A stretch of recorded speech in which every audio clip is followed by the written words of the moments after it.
Par jugement en date du 26 novembre 2014, le tribunal de grande instance de Paris, 17e chambre, chambre civile de la presse, a condamné les sociétés France Télévisions, Turbulence Prod et Le Point du Jour à verser des dommages-intérêts à Venceslas Munyechaka en raison de l'atteinte portée à la présomption d'innocence dont il bénéficie dans un reportage intitulé Rwanda des prêtres accusés, diffusé dans l'émission Pièces à conviction le mercredi 23 avril 2014.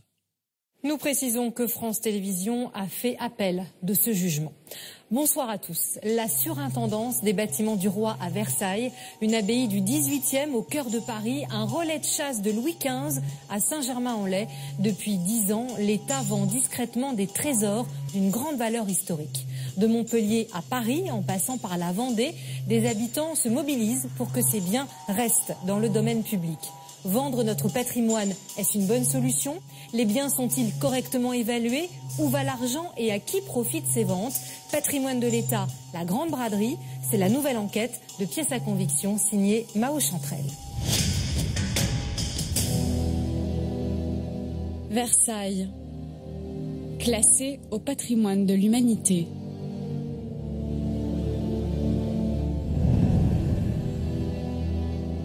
Le château, construit sous le règne de Louis XIV, est l'emblème de l'architecture classique.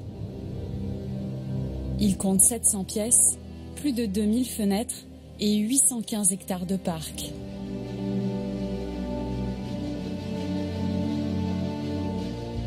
Le plus grand château du monde ne cesse de fasciner. L'année dernière, plus de 7 millions de visiteurs venus du monde entier ont franchi ses grilles. Joyau inestimable de l'histoire de France, le château du Roi Soleil pourrait-il un jour être vendu? On n'en est pas là, mais nous avons découvert qu'une de ses dépendances était à vendre. En octobre dernier, une petite annonce attire notre attention. L'État vend, à proximité immédiate du château de Versailles, 6 bâtiments disposant d'une cour intérieure et d'un jardin. Nous cherchons où il se trouve. Et surprise, il est seulement à une centaine de mètres du château, dans l'ancien domaine royal.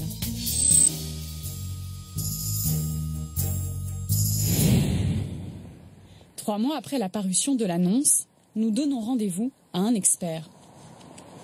Bonjour. Il est historien de l'art et préside une association de défense du patrimoine.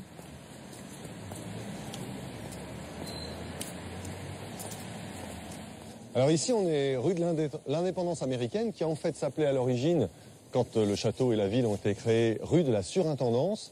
Et ce nom, c'est un nom d'administration, c'est la Surintendance des bâtiments du roi, qui est une grande administration de la monarchie, qui s'occupe des bâtiments, entretien, construction. Et c'est un bâtiment pour nous, aujourd'hui, très important dans l'histoire à la fois de Versailles, parce que c'est un morceau du château en réalité. On est de l'autre côté de la rue, mais c'est quand même une des pièces du dispositif royal à Versailles. Ce jour-là, une rencontre inattendue se produit. Devant la porte du bâtiment, nous tombons nez à nez avec un homme qui se présente comme l'acheteur de la surintendance. Il nous explique qu'il travaille pour une société spécialisée dans les placements immobiliers. Nous, c'est la rénovation de bâtiments, de préférence monuments historiques et secteurs sauvegardés. Que vous accompagnez dans une transformation, en fait, c'est ça? Cette transformation donne une partie défiscalisable pour les investisseurs. D'accord, donc ça veut devenir des logements. Tout à fait. Et on peut vous demander combien était votre offre? Non. En résumé, via sa société, les investisseurs acquièrent ce bâtiment historique, le restaurent, le divisent en appartements, puis le louent. Et grâce à la loi Malraux, leur placement est défiscalisé. D'après nos informations, la vente a été conclue pour 13 millions d'euros. Dessiné par Mansart, l'architecte de Louis XIV, la surintendance est donc désormais propriété privée. Ce bâtiment, il avait vraisemblablement vocation, pour moi en tout cas, à rester dans le giron de l'État. Et il raconte une histoire tellement importante pour le château, la ville, l'histoire des musées. qu'il y avait certainement plein de solutions plutôt qu'une vente à des particuliers qui vont faire de l'appartement à la déco. Mais alors, pourquoi l'État vend-il ces bijoux de famille? Pour le savoir, revenons quelques années en arrière. En 2005, les caisses de l'État sont vides et il faut trouver de l'argent. Le gouvernement décide alors d'accélérer les ventes de son vaste parc immobilier et il multiplie par 10 le bénéfice de ces ventes. On a vendu pour 3 milliards d'euros d'immobilier. Donc c'est important, c'est autant qui vient réduire la dette.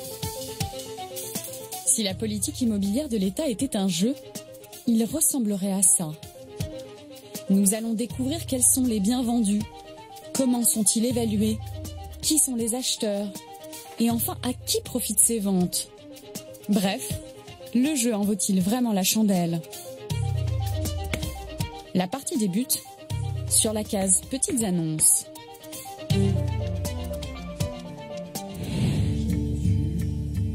Pour acheter un bien appartenant à l'État, il faut d'abord se rendre sur le site internet du ministère de l'Économie et des Finances.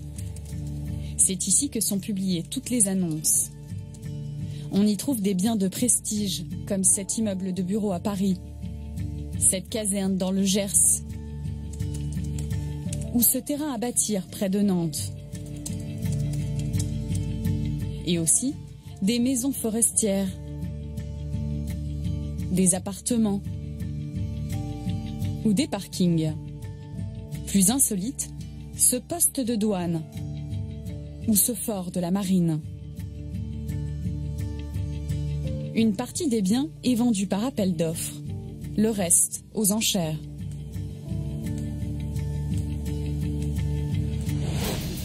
Ce jour-là, à la Chambre des notaires de Gironde, l'État vend un bien aux enchères.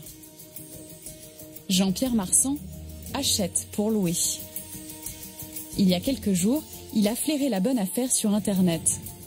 Un appartement situé dans une des stations balnéaires les plus prisées du Sud-Ouest, Arcachon. En centre-ville, au rez-de-chaussée de cette résidence, ce 2 pièces de 35 mètres carrés. Une chambre, un salon et un balcon, le tout à rénover. Mise à prix 50 000 €, 3 fois moins que le prix du marché. Et il se trouve que les évaluations sont toujours, je dirais, un peu moins élevées que le marché ou que le coût des bâtiments. Et de ce fait, on peut prétendre à acheter un bien, je dirais, en dessous du prix du marché. Plus que quelques minutes avant le début de la vente, la pression monte. Mais Jean-Pierre s'est promis d'être raisonnable aujourd'hui. C'est un jeu, l'enchère. Et quelque part, on peut être pris par la passion du fait de vouloir absolument posséder. Quand vous êtes pris par cette passion, les gens s'enflamment parce qu'ils disent « Pour Dieu, je le veux, je le veux, je le veux ». Et ce jour-là, ils sont nombreux prêts à enchérir.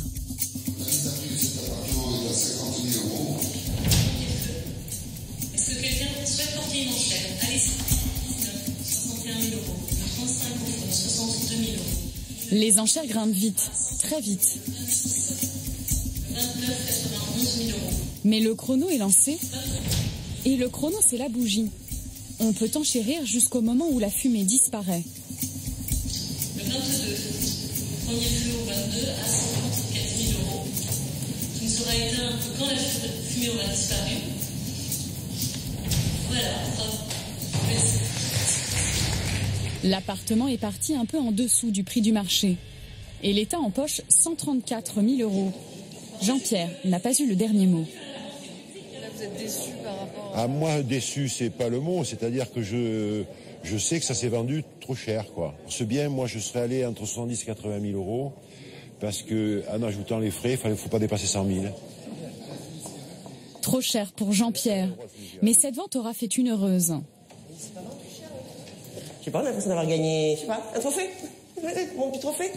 Non, j'ai eu un coup de cœur, donc j'ai pas envie vraiment d'avoir. Ça m'a ennuyé de passer à côté. En achetant ce bien, Sylvie participe aussi au désendettement de la France. Mais qui décide de mettre en vente les biens publics? À Bercy, au ministère de l'Économie et des Finances, Au 6e étage de ce bâtiment se trouve le service en charge de l'immobilier de l'État, France Domaine, créé en 2007. Et voici sa directrice, Nathalie Morin. Discrète, on la voit rarement dans les médias. Elle dirige pourtant près de 1500 fonctionnaires sur toute la France. Elle fait la pluie et le beau temps sur l'immobilier de l'État. Le métier principal de France Domaine, c'est de dynamiser la gestion du parc immobilier de l'État, de le rationaliser, de le rendre plus performant, de diminuer les coûts, de l'adapter aux besoins de l'État. Lorsqu'on a conduit cette réflexion stratégique, on arrive à la conclusion que certains biens ne sont pas utiles à l'État. Et alors, on va effectivement décider de les vendre. Les bâtiments que l'État juge inutiles et coûteux à entretenir sont donc mis en vente. Mais parfois, France Domaine se heurte à des obstacles. Arrêtons-nous sur la case de la vieille intendance, à Montpellier.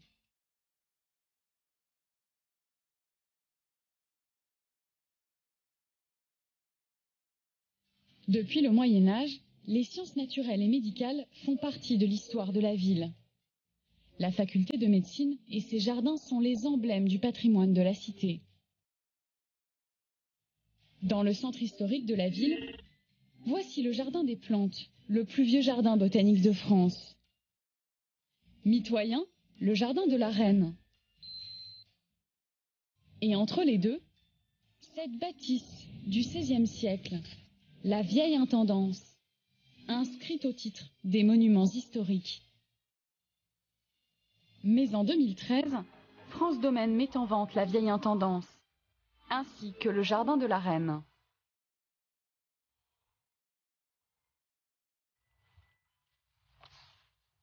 Ces 3 Montpelliérains se mobilisent, créent une association et parviennent à convaincre la mairie d'acheter le jardin. En échange, ils doivent l'entretenir. Là, on se trouve au bout du jardin de la Reine, qui est la parcelle qu'on a sauvée l'an dernier de la vente, face au bâtiment de l'intendance, qui est l'ancien bâtiment de direction du jardin des plantes de Montpellier, qui est le bâtiment que l'État veut continuer à vendre. Alors, si...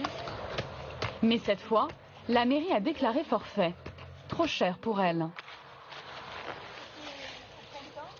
Tout cet espace, le jardin des plantes et le jardin de la Reine, c'est un énorme pan du patrimoine de la ville. C'est l'histoire de la ville qui s'est construite ici. Montpellier s'est construit par ses universités. Et là, c'est le jardin botanique, c'était l'endroit où se réunissaient la médecine et la botanique. Et ce périmètre-là, il est hors de question pour nous qui devienne un périmètre privatisé. À l'abandon depuis 5 ans, la vieille intendance est estimée à près d'1 million d'euros. Plus de 3600 personnes ont signé la pétition pour stopper la vente. C'est complètement aberrant. Ici, dans le quartier, ils ont vendu beaucoup de biens. La plupart ont été achetés par des marchands de biens qui, eux, font fructifier ce patrimoine. Le louent et récupèrent leur mise de départ en 5 ans. Pourquoi est-ce que nous, on paye l'administration des domaines à faire des enchères, alors qu'on pourrait les payer à gérer les biens, à les louer, à faire en sorte qu'ils soient productifs et que l'État gagne de l'argent? L'association n'a pas dit son dernier mot. Cet après-midi, ses membres ont un rendez-vous très important. L'avenir de la vieille intendance est en jeu. Après 3 mois d'attente, ils ont enfin décroché un entretien avec le préfet. Je pense que c'est ces personnes qui vont recevoir. Bonjour madame. Bonjour madame. Bonjour François Varese. Le préfet représente les intérêts de France Domaine dans la région. Il faut le convaincre de renoncer à la vente. Et ce n'est pas gagné. L'important étant effectivement pour nous que ce bâtiment ne sorte pas du domaine public. On ne vend pas le plus vieux jardin botanique de France en petits morceaux, un coup le jardin de la Reine, le lendemain. Moi je vous parle en tant que citoyen habitant du quartier. Moi tous les jours j'ai des gens qui viennent me raconter des histoires de leur vécu dans ce jardin. On sait que là se sont passées depuis 4 siècles l'histoire de Montpellier un certain nombre de choses. Simplement on ne peut pas laisser un bâtiment inemployé qui coûte, parce qu'il faut quand même l'entretenir, le gardienner, un minimum. Il est dans un très très mauvais état. Pour éviter que l'édifice ne soit privatisé, l'association a un projet. L'aménager en bâtiment d'accueil pour les visiteurs du Jardin des Plantes. Et là encore, ce n'est pas gagné. Si vous avez une cafétéria ou une boutique, vous pouvez... Rentabiliser... oui, vous pouvez le rendre. Oui, bon. Okay. Pour rentabiliser un bâtiment comme ça, il faudrait en vendre des macarons, moi. Tout le quartier. Le préfet ironise sur le projet de cafétéria et aussi sur la générosité des riverains. Quand vous ferez la quête, ils vous mettront 5 €, 10 € pour le plus courageux, et puis on aura réuni 150 €, ce qui est quand même loin du million que nous attendons. C'est 1100 mètres carrés dans un périmètre totalement monument historique, en pleine ville, à Montpellier. Hein, ça vaut beaucoup d'argent. Le préfet est loin d'être attendri par les arguments de l'association. La vente d'un bien, c'est de l'argent pour les caisses de l'État. Aujourd'hui, c'est sans doute la meilleure solution. En tout cas, c'est la plus compatible, me semble-t-il, avec l'état de nos finances publiques. Et les produits qu'on tire de ces cessions nous permettent de financer d'autres choses qui sont, elles aussi, estimées nécessaires et sans doute prioritaires. Au revoir. À la sortie, les défenseurs du patrimoine sont abattus, mais pas vaincus. Moi, je suis un peu affligé de voir que ces gens, il a que son petit immeuble qui doit vendre son million à gratter, le reste, le jardin, l'histoire, le patrimoine, il n'a rien à foutre. Moi, ça me brise. Ça ne veut pas dire qu'on va rien faire derrière, mais on va pas se battre justement pour essayer de trouver des solutions. Mais ils ont des visions tellement étriquées que... Il y a un moment, on ne peut plus tout attendre non plus de l'État. Voilà, donc, s'il faut qu'on se bouge et qu'on ait une mobilisation citoyenne, eh bien, on va se bouger et puis on aura une mobilisation citoyenne. Ciao Catherine. L'association doit trouver un financement avant décembre prochain. Sinon, la vieille intendance sera vendue.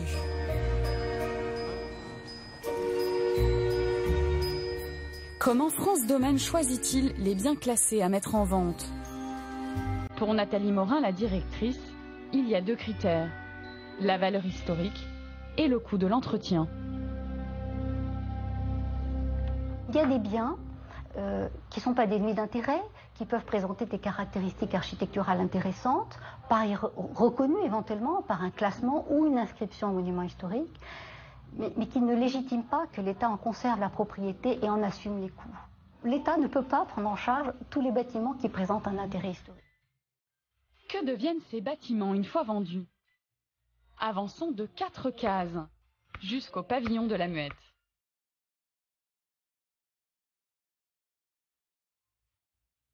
Sur les traces des rois de France, à une vingtaine de kilomètres de Versailles, au cœur de la forêt de Saint-Germain-en-Laye. Voici le pavillon de la Muette. Un relais de chasse édifié pour Louis XV par le premier architecte du roi, Gabriel.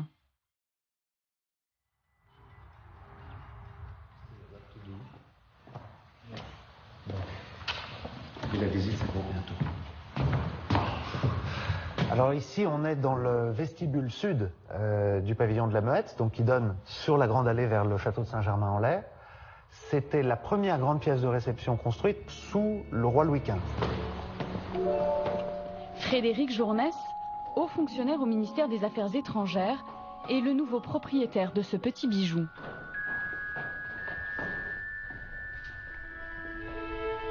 Voilà, donc là on est dans la grande cuisine souterraine du pavillon de la Muette.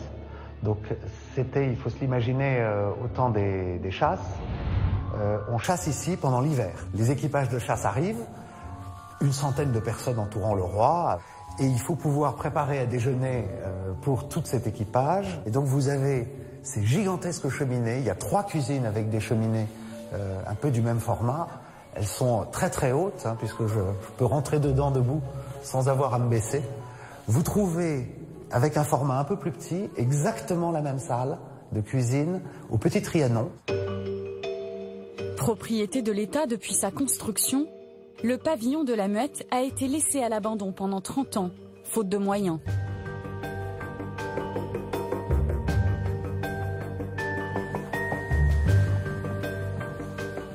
Donc là, les fuites sont dégringolées à l'intérieur, parce qu'il y a beaucoup dégradé la charpente, et donc une partie des poutres ont cédé.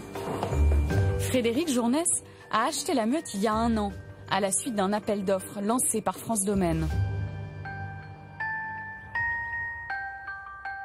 Je suis venu le voir et ensuite vous devez constituer votre dossier, rassembler toutes les pièces qu'on vous demande, déposer un chèque de banque pour 10% du montant de votre offre. C'est mis sous pli scellé et il y a une commission d'ouverture des plis ensuite.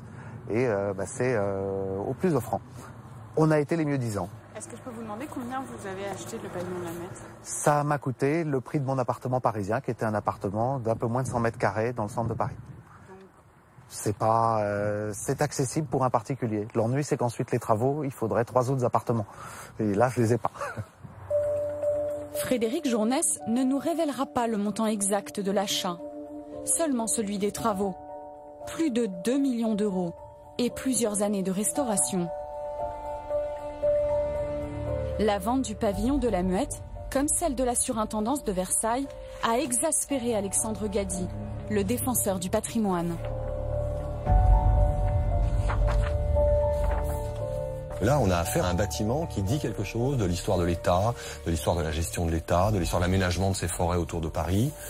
Aussi un pur chef-d'œuvre d'architecture, parce que Gabriel est un architecte merveilleux, de légèreté, de finesse, les proportions sont toujours parfaites. À l'époque, Alexandre Gady avait même demandé au ministre des Finances de suspendre la vente. Le problème, si vous voulez, c'est que ce sont des bâtiments qui ont été construits pour l'État, pour le roi, donc ils ont à la fois une immense valeur et pas de valeur, parce qu'on ne peut pas y évaluer le prix. Comment voulez-vous évaluer le prix de l'histoire? C'est impossible. Vous prendrez le meilleur fonctionnaire de Bercy, le plus diplômé, le plus malin. Qui peut dire le prix d'un bâtiment qui a été construit sous Louis XV par le meilleur architecte français de l'époque? Pourtant, ce bâtiment a bien un prix. Nous avons obtenu l'acte de vente. France Domaine l'a cédé pour 803 000 euros. Si je vous dis que le pavillon de la Muette a été vendu 800 000 euros, qu'est-ce que ça vous évoque? J'ai 800 000 euros, c'est un joke, c'est la vérité. Enfin, parce que moi j'ignore le prix, mais 800 000 euros, c'est vrai? 803 000 euros. 803 000 euros. Écoutez, je peux aller rapidement demander une augmentation à mon patron, parce que ça m'intéresse. 800 000 euros, c'est-à-dire un appartement de 3 pièces dans le centre de Paris. Un appartement banal. Au-delà du prix, nous avons découvert que la vente du pavillon de la Muette avait connu des rebondissements. En 2011, France Domaine demande à 3 agences de l'aider à vendre ce bien. L'une d'elles est dirigée par Patrice Besse. Il est spécialisé dans les biens de prestige et a estimé la valeur de la Muette. Nous, notre conclusion de cette estimation, c'était une valeur comprise entre 1 150 000 et 1 250 000. En sachant, quand on donne des estimations comme ça, on peut avoir la chance de trouver quelqu'un qui offre même un peu plus. Cette estimation tenait compte des travaux à réaliser, bien sûr. On était certain dans ce prix-là.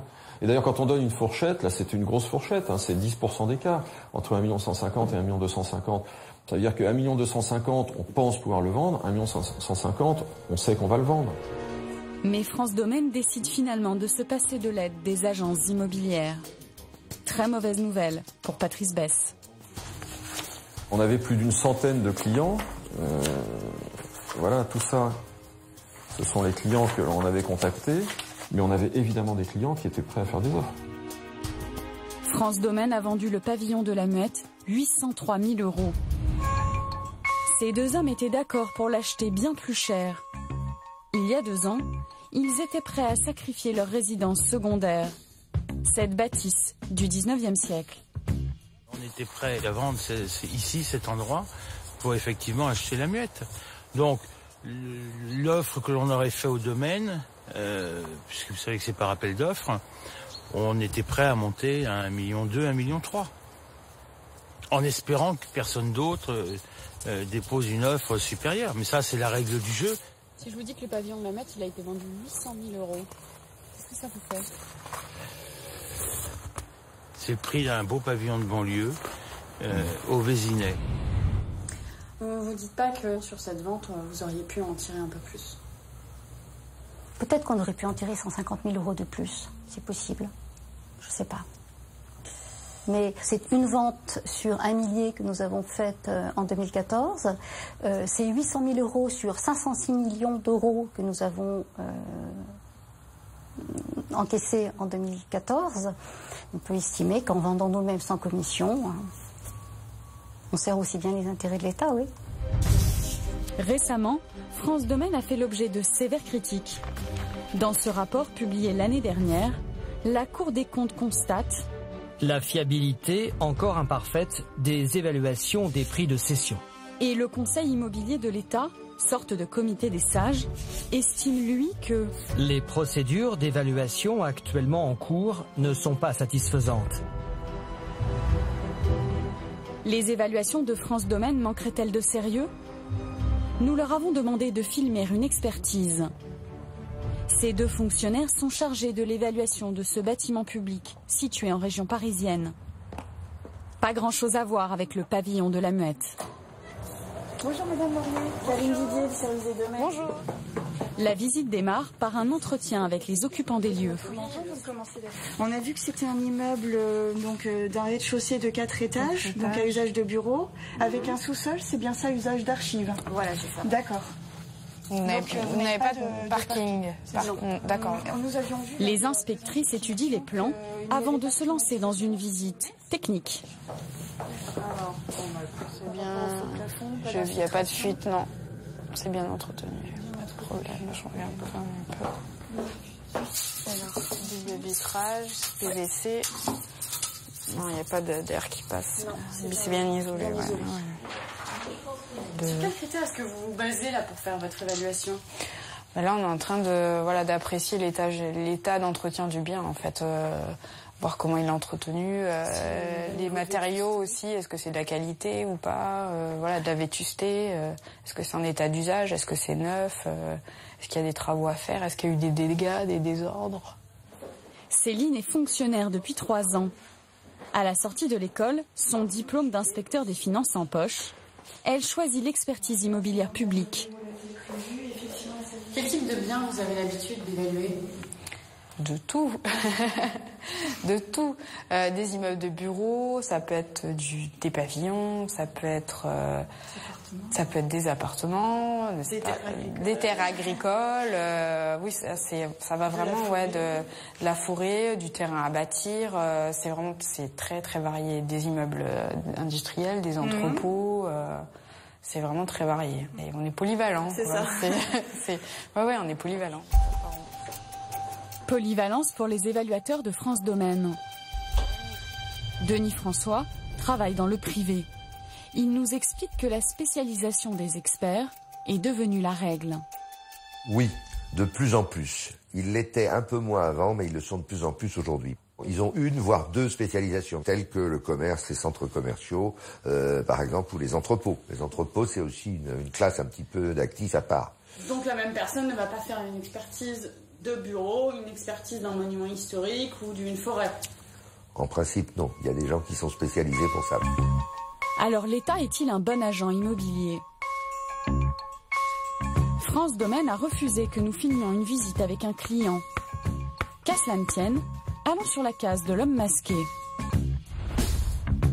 Équipés d'une caméra discrète, nous nous rendons dans un immeuble parisien que l'État a mis en vente pour plusieurs millions d'euros. Nous tombons sur un homme qui nous explique être en charge des visites.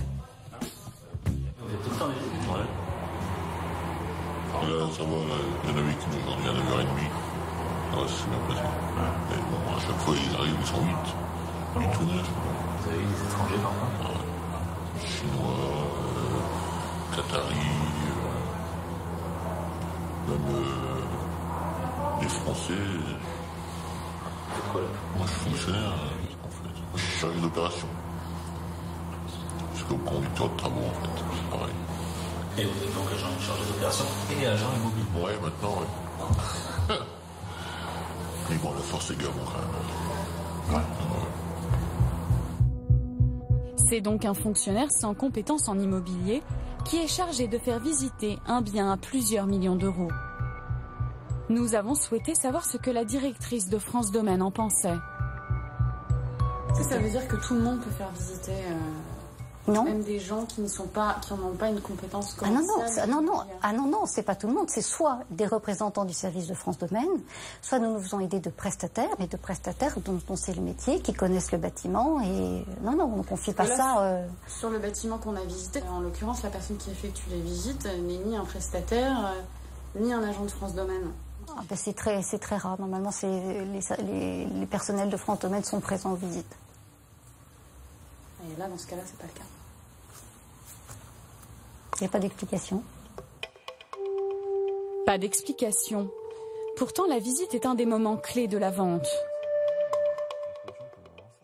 La vente, c'est pas seulement l'estimation, l'expertise. La vente, il faut savoir vendre. Alors, on sort, nous, de l'école de commerce, enfin, on sait faire ça, on suit des formations commerciales tous les ans, etc. Donc c'est une vraie technique, la vente. Bon, l'État n'est pas forcément le meilleur des agents, mais au moins ses biens sont vendus pour la bonne cause. Alléger la dette, c'est ce qu'affirmaient les hommes politiques. Le produit de ces fonds servira pour partie au désendettement de l'État. On a vendu pour 3 milliards d'euros d'immobilier. Donc c'est important, c'est autant qui vient réduire la dette. Mais dans les faits, monsieur Woerth, ça ne se passe pas tout à fait comme ça. En 2014, l'État a vendu pour 506 millions d'euros une part de notre patrimoine. Seulement 15%, soit 76 millions d'euros, ont servi à combler la dette. On voit bien l'argument pseudo-rationnel de Bercy qui consiste à dire il n'y a plus d'argent. Donc on vend. Mais qu'est-ce qu'on ramasse comme argent avec des bâtiments comme ça? C'est un peu comme vider la mer avec une petite cuillère, si vous voulez. C'est que là, quand même, le rapport d'échelle est tellement distendu qu'on ne voit pas très bien la logique de tout ça. Pas très logique non plus pour la Cour des comptes. Dans ce rapport publié en 2014, elle souligne une contribution au désendettement insuffisante. Alors à qui profitent les ventes? Surtout au ministère. 2 d'entre eux sont particulièrement bien lotis, la défense et les affaires étrangères. Le Quai d'Orsay est à la tête d'un parc immobilier de plus de 1000 biens, sur tous les continents. Des ambassades, des résidences, des bureaux. Au total, 1692 biens. L'année dernière, une vente a fait la une. La résidence de l'ambassadeur français auprès des Nations Unies à New York. Un duplex situé sur Park Avenue, à 2 pas de Central Park. 18 pièces, dont 6 chambres et 2 salons, achetés par un milliardaire américain. Prix de la transaction, 50 millions d'euros. Une belle plus-value pour un bien acquis il y a 35 ans. Mais le Quai d'Orsay fait-il toujours de belles affaires? Déplaçons-nous sur la case résidence du consul de Hong Kong. La vente de ce bien a fait polémique. Cette mégapole est la plus riche de Chine. Elle compte 7 millions d'habitants. Ici, le mètre carré atteint des sommets pour le plus grand bonheur des agents immobiliers. Louis O est spécialisé dans les transactions haut de gamme situées sur le Pic, la colline la plus prisée de la ville. Ça, c'est la zone du Pic. C'est ici qu'on trouve les plus belles maisons. Et de l'autre côté de la colline, il y a aussi des maisons de luxe.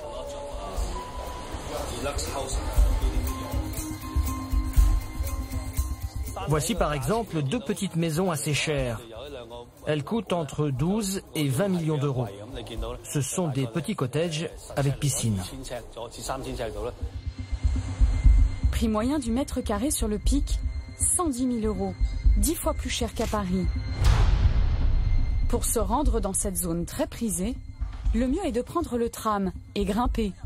Et plus on monte, plus c'est cher. C'est au sommet que se trouvait la résidence consulaire de France, avec vue imprenable sur la baie.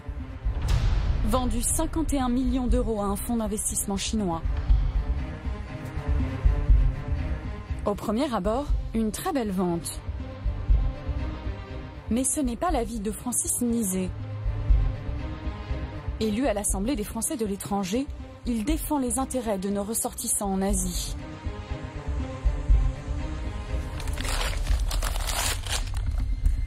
Voilà ce qui reste de cette résidence de France. Il y a encore 2 ans, c'est ici, dans cette villa du 19e siècle, que résidait le consul, le plus haut représentant de la France à Hong Kong. Aujourd'hui, la résidence est en travaux. Alors moi je suis venu une bonne vingtaine de fois, on va dire. Pour exemple, Monsieur Delanoë est passé en mission ici, tous les ministres des Affaires étrangères, Monsieur Juppé. C'est certainement là que se sont conclus un certain nombre d'accords entre les deux gouvernements. Mais c'est aussi une vitrine de l'excellence et du prestige français. Une fois la vente conclue, au lieu de déménager, le consul continue d'habiter la résidence. Il en devient locataire. Loyer mensuel, 28 000 €. Il me semble que c'était une opération qui aurait dû être réfléchie peut-être un petit peu plus. Le consul a été forcé de résider encore et de louer encore à des prix quand même assez élevés pendant 2 ans cette résidence qui ne lui appartenait plus. Donc on se retrouve locataire après avoir été propriétaire de la plus belle, du plus beau site diplomatique de Hong Kong et peut-être du monde. Au bout de 2 ans et de 680 000 € de loyer, le consul finit par déménager dans cette maison, elle aussi en location, mais moins chère. Nous avons fait plusieurs demandes d'interview au ministère des Affaires étrangères.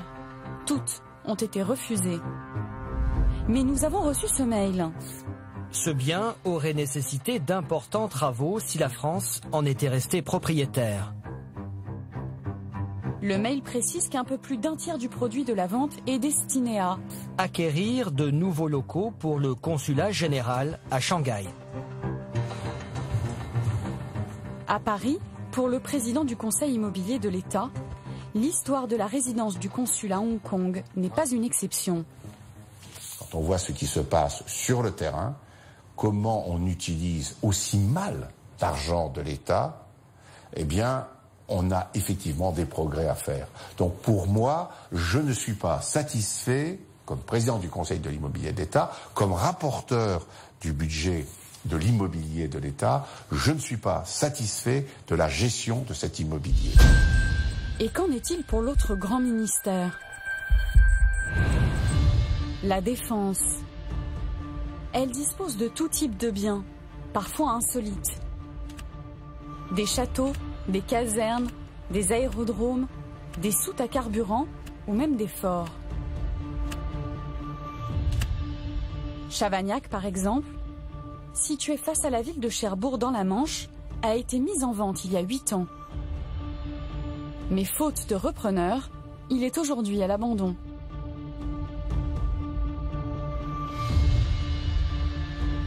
La vente de ces biens est un vrai casse-tête pour l'État. Et pour l'homme en charge de l'immobilier au ministère, Jean-Paul Baudin.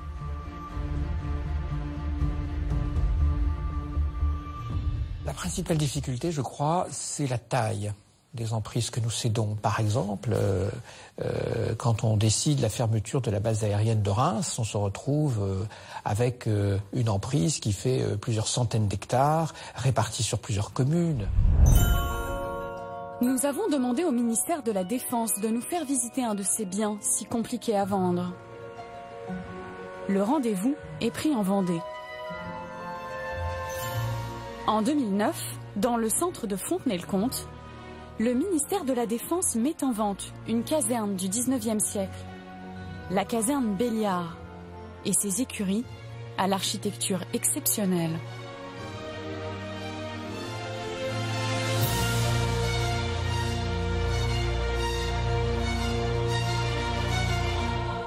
Ce qui tape à l'œil quand on rentre dans cette cour du quartier Béliard, c'est la forme de ces écuries qui a en fait une forme de U. Et vu du ciel, c'est particulièrement intéressant à regarder puisque les écuries prennent la forme d'un fer à cheval. Et cette forme, justement, est l'une des particularités du quartier Béliard puisque c'est ce qui en fait son classement au patrimoine historique. Malgré la splendeur du lieu, en 6 ans, le ministère n'a reçu aucune offre. D'autant que le futur acquéreur devra débourser des millions d'euros pour réhabiliter ce site de 2 hectares. Alors ici, on arrive au grenier du site du quartier Béliard. Et c'est l'un des lieux, je dirais, les plus atypiques du quartier, puisque cette charpente elle est classée monument historique. À savoir que le prochain acquéreur ne pourra pas y toucher. Ces atouts peuvent vite devenir des contraintes aux yeux des acheteurs potentiels. Au ministère, on ne voit qu'une solution. La meilleure solution, c'est qu'il y ait, de la part de la commune, la conception d'un projet autour de ce bâtiment. Il y a une partie du bâtiment qui pourrait s'inscrire dans un projet public, collectif. Le problème, c'est qu'il faut toujours des ressources pour faire cela. Les biens qui rassemblent toutes ces difficultés, on peut se dire qu'ils sont quasiment invendables. Pas forcément invendables, mais ils nécessitent du temps, des études, de l'accompagnement. Ils ne peuvent être réutilisés et vendus que s'il y a un fort engagement des collectivités territoriales. Mais à Fontenay-le-Comte, la mairie, faute de moyens, ne souhaite pas en avoir la charge. La caserne Béliard, une épine dans le pied du ministère. En attendant, le bâtiment laissé à l'abandon se dégrade et perd chaque jour un peu plus de sa valeur. Mais tous les biens de la Défense ne sont pas difficiles à vendre. L'année dernière, elle a réalisé la plus grosse cession de l'État. Déplaçons-nous sur la case Pantemont-Bellechasse, un site d'exception situé à Paris, dans le 7e arrondissement. 12 500 mètres carrés vendus par le ministère de la Défense. Cette ancienne abbaye du XVIIIe siècle abritait les bureaux du secrétariat d'État chargé des anciens combattants. Montant de la transaction, 137 millions d'euros. Mais sur cette belle vente, combien ira au désendettement de l'État? Pas un centime. Pourquoi? Car le ministère de la Défense bénéficie d'un traitement à part. À chaque session, il empoche 100% de la mise. Pour Nathalie Morin, cette exemption est justifiée. D'abord, c'est le législateur qui l'a décidé. C'est prévu par la loi de programmation militaire et le ministère de la Défense bénéficie de retour de ces produits de cession pour pouvoir financer des infrastructures. Mais dans son rapport, la Cour des comptes regrette que pas un centime du produit des ventes n'aille à la dette. Les exemptions dont bénéficie le ministère de la Défense continuent à peser négativement sur la contribution au désendettement. Elle préconise même de mettre fin aux dérogations accordées au ministère des Affaires étrangères et de la Défense. Mais pour le ministère, quand les budgets sont serrés, il faut bien trouver des solutions.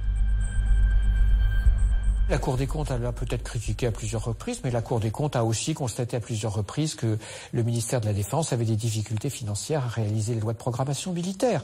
Donc, tout ça s'apprécie. Les rapports se lisent les uns après les autres et il faut en tirer un certain nombre de conclusions. Nous, la conclusion que nous tirons, c'est que nous avons besoin de 100% de nos produits de cession et nous sommes ravis que le président de la République et le Parlement aient retenu la même orientation.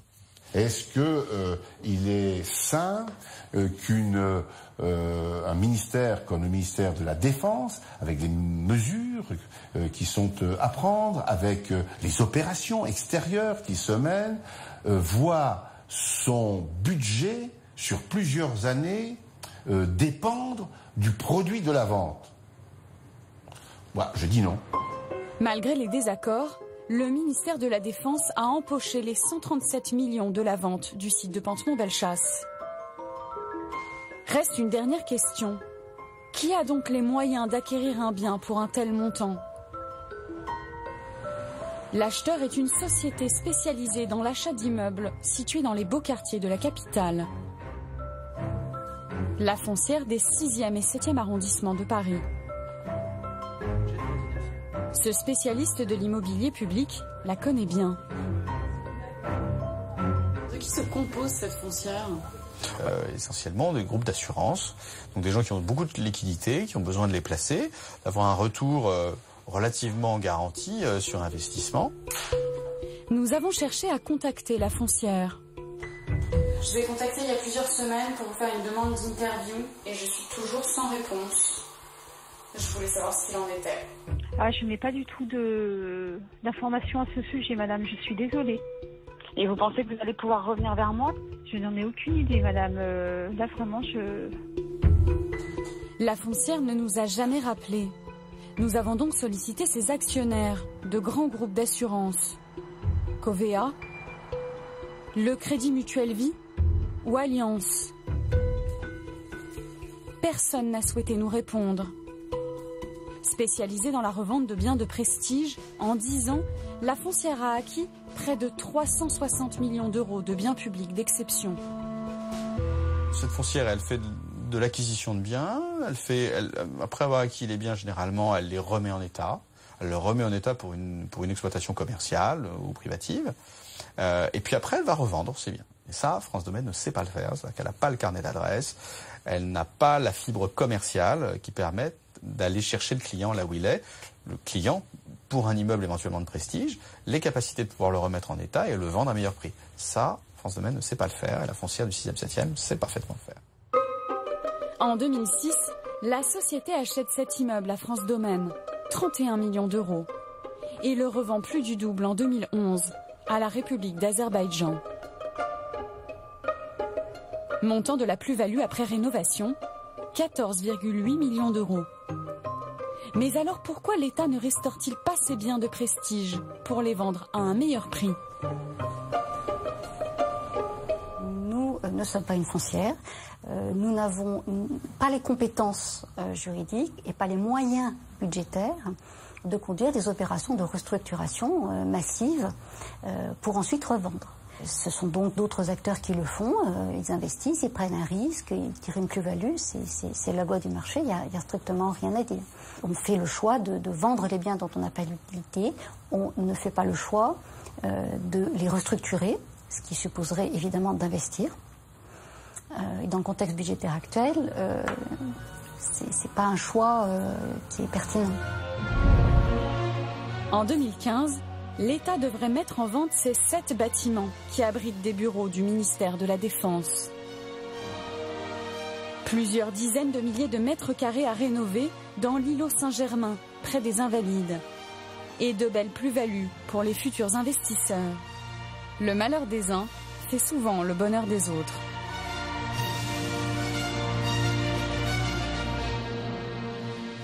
Nous retrouvons sur le plateau Christian Eckert, ministre délégué au budget. Merci, monsieur le ministre, d'avoir accepté l'invitation de Pièces à conviction. Face à vous, Alexandre Gady, bonsoir. Bonsoir. Professeur d'histoire de l'art à la Sorbonne et président de la Société pour la protection des paysages et de l'esthétique de la France. Je me tourne d'abord vers vous, monsieur le ministre. Vous avez en charge l'immobilier de l'État et il faut le savoir, l'État est le premier propriétaire français.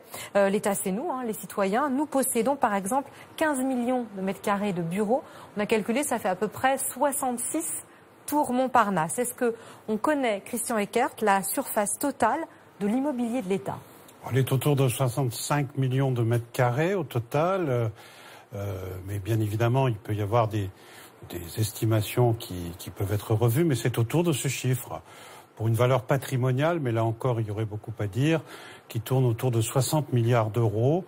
Voilà les estimations, sachant que certains biens sont inestimables et inestimés d'ailleurs. Alors nous, on a calculé, aux 60 milliards, on a rajouté les opérateurs de l'État, donc les universités, la SNCF. Oui, on arrive à 114 milliards d'euros en valeur totale de ce patrimoine. Oui, c'est même plus que ça, puisque les bâtiments historiques sont évalués à 1 euro. Je prends un exemple du château de Versailles, par exemple, puisque c'est inchiffrable. C'est une valeur d'ailleurs invendable. On a l'intention, je crois, de personne de le vendre. Donc c'est probablement au-delà de 110 milliards d'euros. Oui. Alors vous avez devancé ma question. Mao Chantrel commençait son reportage ainsi. Est-ce que, au vu des obligations budgétaires aujourd'hui de la France, on pourrait avoir un jour à vendre sur les grilles du château de Versailles? On a bien vendu la surintendance. Non, c'est impossible parce que le château de Versailles fait partie du domaine public. Et le domaine public est invendable. On ne peut pas vendre du domaine public, sauf à faire une procédure lourde et longue de déclassement. Et de toute façon, c'est pas dans l'intention ni du gouvernement ni du ministre. Et donc ça vaut 0 dans une ligne... Ça vaut 1 euro. 1 euro. Symbolique. 1 euro symbolique parce qu'il n'est pas dans l'intention de le vendre. Et comment chiffrer ce type de patrimoine qui est unique au monde?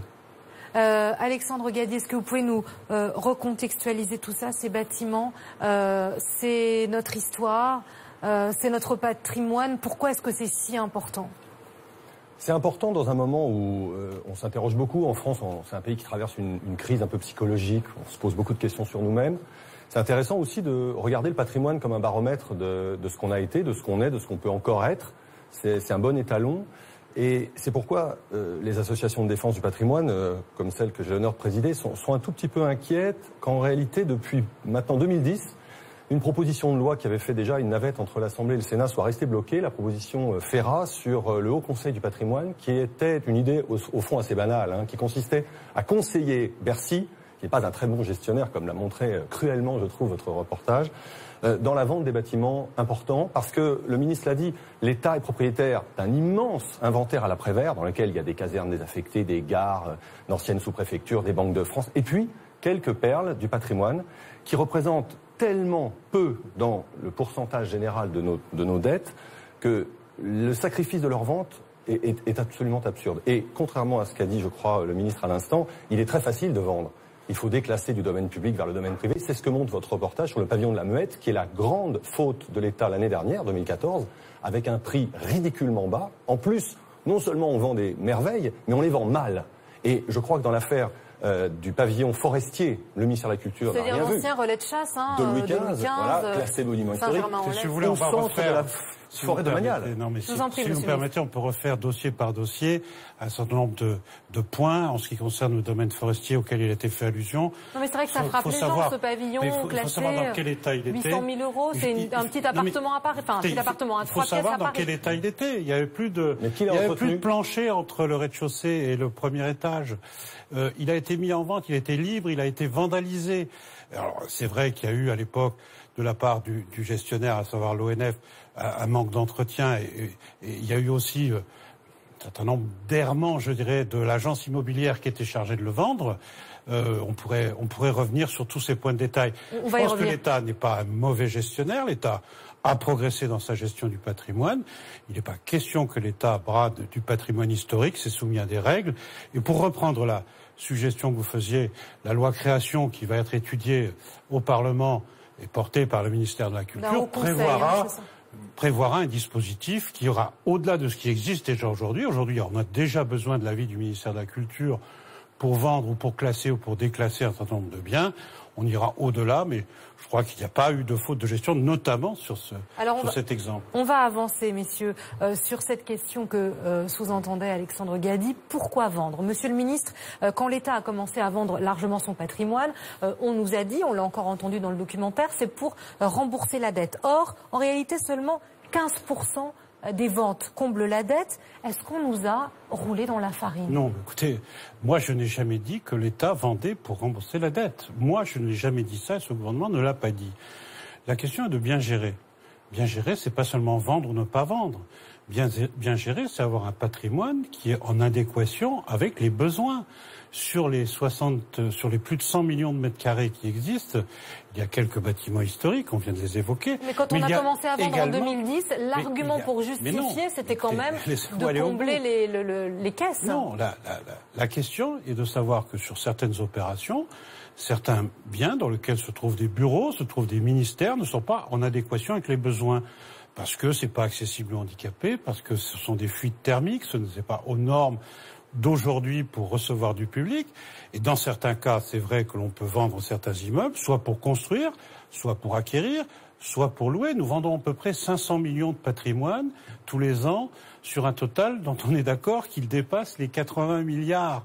Donc on vend une très très faible partie du patrimoine et une grosse partie est consacrée à reloger des ministères, à reloger des opérateurs Mais de l'État. Comment vous les choisissez justement ? Comment vous dites, Mao Chantrel faisait une espèce de monopoly du patrimoine dans notre enquête. Comment on choisit le pavillon de la Muette ? Comment on choisit les bâtiments du ministère de la Défense ? C'est comment ? C'est au hasard ? Absolument pas, enfin, vous pouvez pas penser ça. Je vous pose la question. Pourquoi me dites c'est au hasard ? Non, on les choisit tout simplement en fonction des besoins des ministères.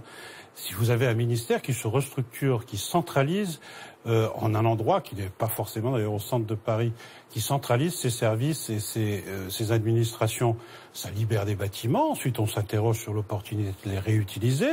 Et lorsqu'il y a soit d'une reconversion trop difficile, trop coûteuse, soit pas d'opportunité pour y reloger d'autres services de l'État, c'est là qu'on se pose la question de les vendre. Et ces financements peuvent servir à aménager des bureaux à l'extérieur de Paris, par exemple. Mais vous-même, vous avez été assez critique dans vos récentes interviews.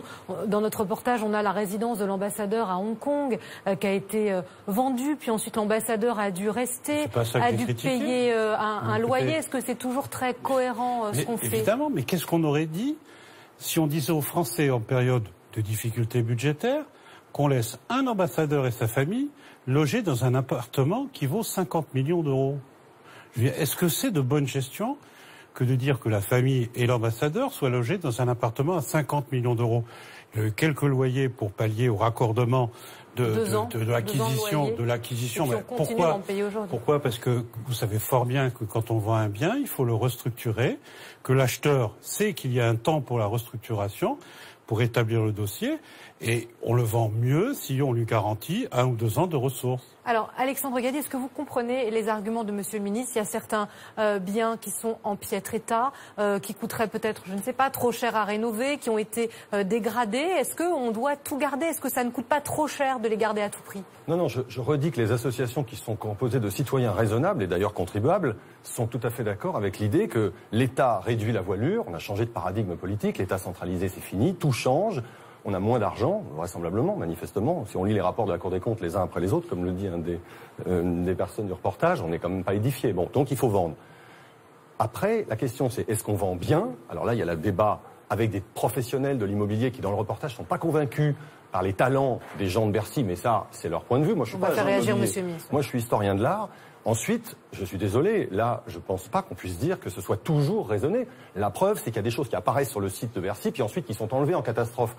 Quand on avait mis en vente une partie du château de Lunéville pendant que le Conseil général restaurait l'autre moitié, la Villa Médicis qui a été au bord d'être proposée à la vente il y a quelques années, ça a fait un petit ourvari dans le milieu.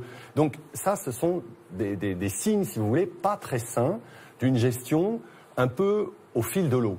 Par ailleurs, les sommes qui sont collectées, encore une fois, c'est de l'argent de poche pour l'État, parce que moi aussi, j'étais, comme beaucoup de citoyens, convaincu d'un argument fort, qui était de dire on est couvert de dettes, ça fait 40 ans que ça dure, il faut faire quelque chose. Vous avez vu avec les chiffres que vous avez donnés que si on vendait la totalité, y compris Versailles, 100 sur combien? 2000 milliards de dettes. Ouais, c'est Monsieur le ministre qui sait mieux que moi. Donc, si vous voulez, là, on voudrait vraiment qu'il y ait un moratoire, qu'on continue de vendre les choses, comme l'avait dit le grand rapport de René Raymond en 2003, qui avait été fait à la demande du ministre de la Culture de l'époque pour le bien du ministère de la Culture, qui avait 300 biens classés. Et donc, ça veut dire qu'on doit prendre le temps de la réflexion. Je suis pas d'accord sur un point quand même. Le pavillon de la Muette, il était en mauvais état. Pourquoi? Parce que son propriétaire, mauvais gestionnaire, l'État l'a laissé dans cette... Moi, j'ai visité ce bâtiment quand j'étais jeune, Monsieur le ministre. Monsieur le ministre, j'ai visité ce bâtiment qui était en très bon état dans les années 80. Et il a été laissé en ruine par son propriétaire, l'État. Vous ne connaissez pas le dossier. Je connais très bien, sans doute mieux que vous. Je connais très bien ce dossier. On laisse répondre, Monsieur le ministre. Vous êtes vraiment gentil, sauf que l'agent immobilier dont vous parlez tout à l'heure... Non, mais moi, vous en avez parlé des agents immobiliers qui disent qu'on vend mal. Qui disent qu'on vend mal. Et justement, sur cette affaire de pavillon, il a été chargé de vendre ce pavillon. Alors, vous pourrez en contester l'opportunité, c'est tout à fait votre droit. Sauf que pendant 2 ans, il n'a proposé aucun acheteur. Aucun acheteur. Et une fois que nous avons, c'est vrai, suite à du vandalisme et à une dégradation du bien, vendu un peu moins cher que ce que l'agent immobilier avait lui-même estimé, vous connaissez beaucoup d'agents immobiliers qui vont vous dire « je vais pas vous le vendre très très bien, votre bien ». C'est une fois qu'il a eu connaissance du prix de vente final qu'il est venu dire « mais moi j'avais des acheteurs qui étaient mieux que ça ». Monsieur, je peux vous dire que pendant 2 ans, nous avons attendu de la part de cet agent immobilier une proposition sur ce bien et qu'il est venu simplement, après la vente, nous dire « mais j'avais des acheteurs finalement ». On va avancer. Pourquoi vous n'avez pas vendu plus cher? C'est un signe, il ne fallait pas le vendre. C'est un bâtiment royal qui dépendait de la forêt domaniale. Vous avez le droit de le contester. Mais oui, j'ai le droit. L'avis du ministère a été positif. Les monuments historiques ont considéré que ce bien pouvait être vendu. Vous savez dans quelles conditions? Par un hasard de bureau. On s'est trompé de bureau. On a parlé du pavillon de la Muette dans le documentaire. On s'arrête là si vous voulez bien. L'autre question qui vous intéresse sûrement, c'est maintenant comment on fait des économies, puisque c'est l'objectif qui est suivi qui est affiché en tout cas par l'État aujourd'hui. L'immobilier d'État nous coûte très cher, ça on l'a compris, 10 milliards d'euros par an, entretien, rénovation, charges, construction. En tout cas, nous on a calculé que rien qu'en charge eau, électricité, fioul, gaz, plus de 6 millions d'euros par an.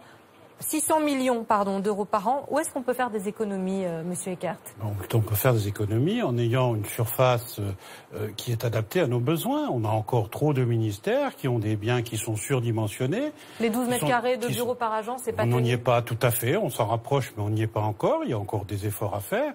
Il faut surtout une planification. C'est le point sur lequel je peux être d'accord avec ce qui a été dit, y compris un peu dans le reportage, c'est qu'il faut qu'il y ait une maîtrise de l'État sur l'ensemble du parc immobilier.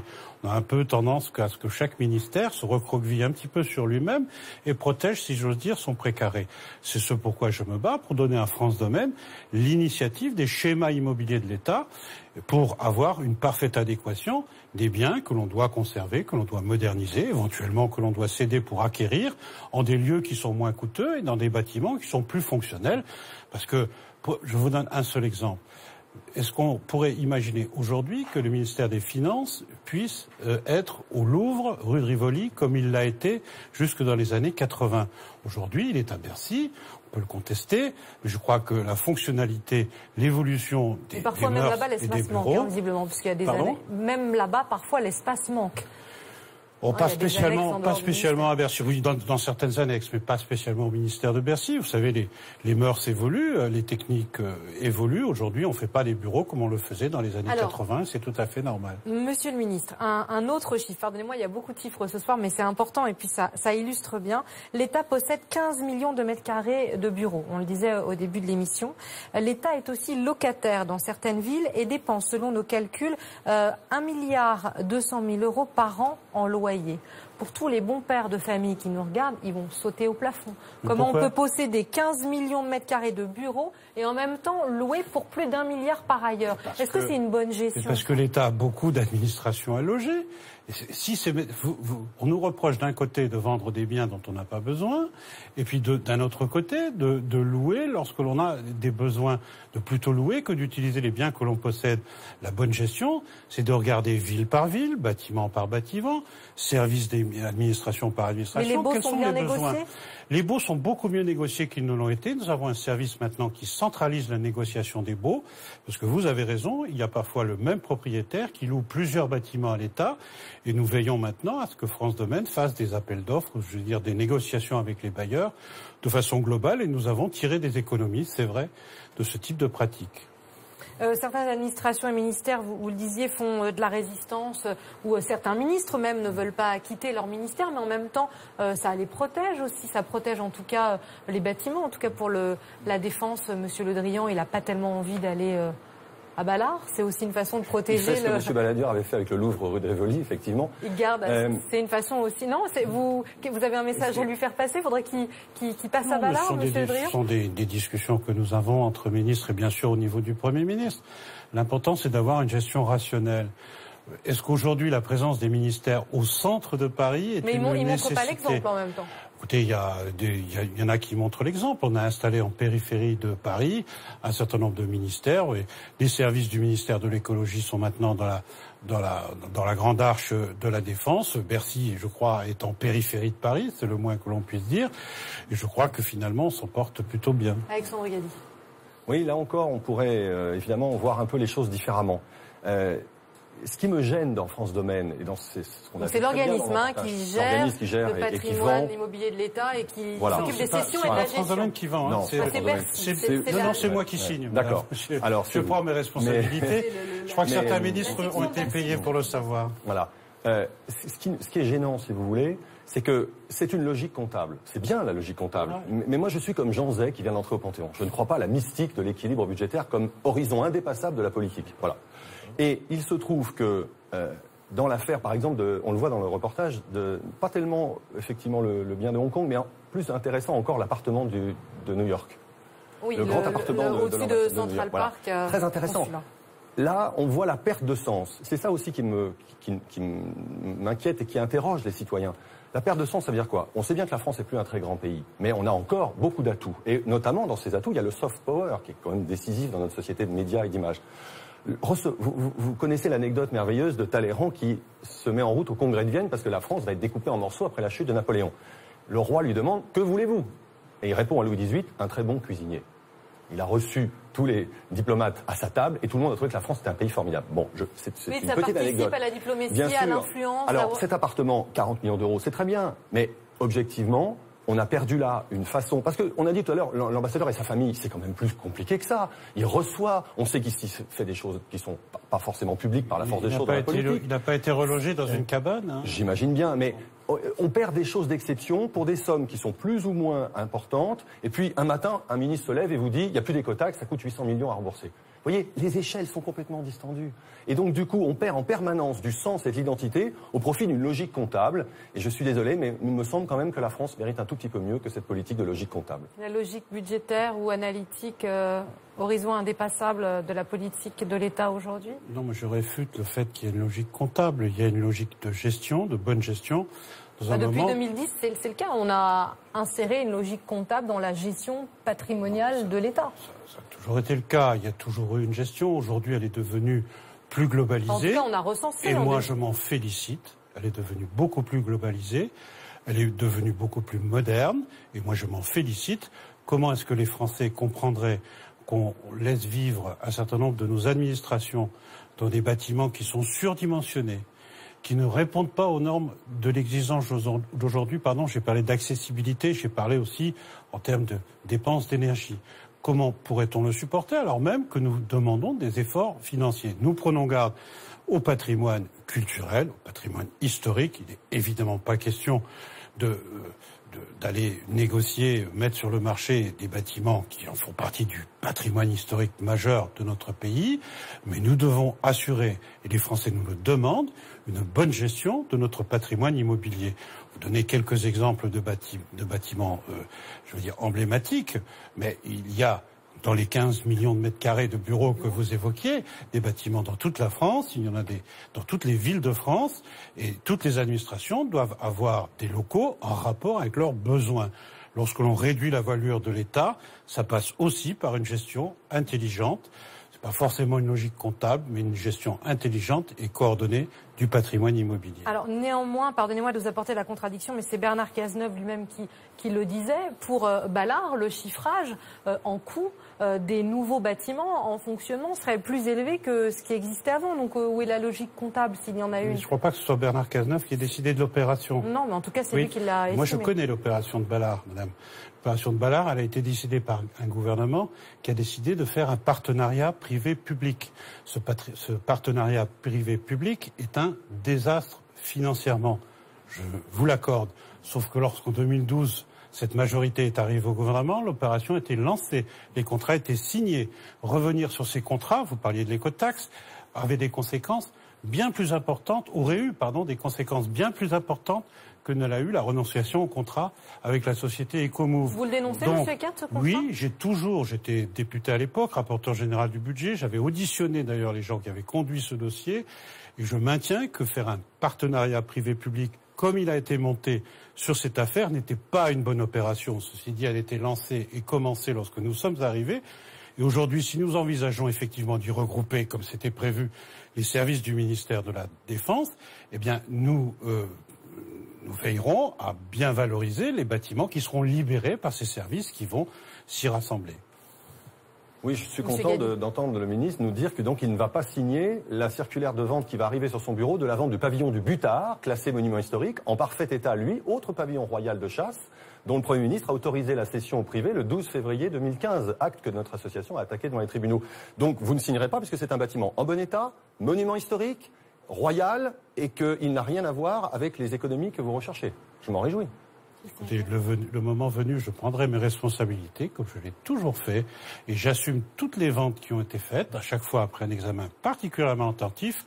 Il n'y a quasiment pas une opération par jour. Alors, ce ne sont pas toujours des bâtiments comme ceux dont vous parlez, mais il y a le produit des ventes, si vous voulez, dans les 500 millions annuels que j'évoquais, concerne quand même énormément de bâtiments qui n'ont pas le caractère historique de celui qui vient d'être appelé à l'instant. C'est d'autant plus pour ça qu'il faut rester attentif pour des bâtiment particulièrement exceptionnel. Particulièrement attentif, je peux vous le garantir. Merci messieurs, merci Monsieur Eckert, ministre délégué au budget, d'avoir accepté de répondre aux questions soulevées par notre reportage. Et merci Alexandre Gady d'être venu nous apporter votre expertise sur ce sujet. Merci à vous évidemment de votre fidélité. À très bientôt pour une nouvelle enquête de Pièces à conviction. Excellente fin de soirée sur France 3.